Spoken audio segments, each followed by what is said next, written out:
ఇద్దరు అతి తెలివి గల వాళ్ళు కలిస్తే ఎలా ఉంటుంది అనేది మీకు ఒక చిన్న కామెడీగా ఒక బిట్టి చెప్తా అండి. ఇద్దరు స్టూడెంట్స్, ఇద్దరు అతి తెలివి గల వాళ్ళు, మేధావులే అనుకోండి. వాళ్ళిద్దరు ఎగ్జామ్లో రాసుకునేప్పుడు పక్క పక్కన వచ్చారు.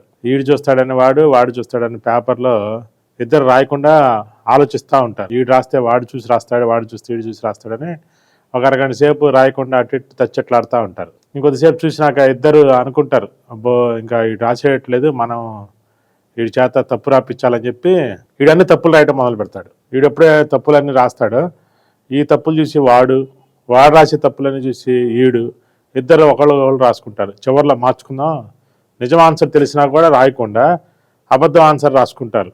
ఇద్దరు కావాలని మార్చుకుందామని. తీరా ఏమైంది, చివరికి అట్లా రాసుకుని టైం అంతా అయిపోయి చివరికి ఇద్దరు పేపర్లు వాళ్ళకి ఇచ్చినప్పుడు తీరా చూస్తే ఇద్దరు తప్పులే ఉంటాయి. యాక్చువల్గా వాళ్ళకున్న కొద్ది గొప్ప నాలెడ్జ్తో 50 మార్కులు తెచ్చుకుంటే పెద్ద కష్టమేం కాదు. కానీ అతి తెలివి వల్ల వాడు బాగుపడతాడు, నా పేపర్ చూశాను, వాడు కావాలని తప్పులు రాసుకొని ఇద్దరు పోతారు. 35 మార్కులు కూడా రావు. యాక్చువల్గా అసలు ఇద్దరు పెద్ద మేధావులు అట్లా ఉంటారు. ఎంతసేపటికి వాళ్ళు ఎలా ఉందంటే సమాజంలో పక్కనవాడు బాగుపడుతున్నాడు అంటే వీడు ఓరవలేక కావాలని, అది సామెత ఉంది కదా, ఒక కంటు పొడుచుకుంటే ఎదుటోడికి 2 కళ్ళు పోతాయనే ఉద్దేశంతో అలా చేస్తారు.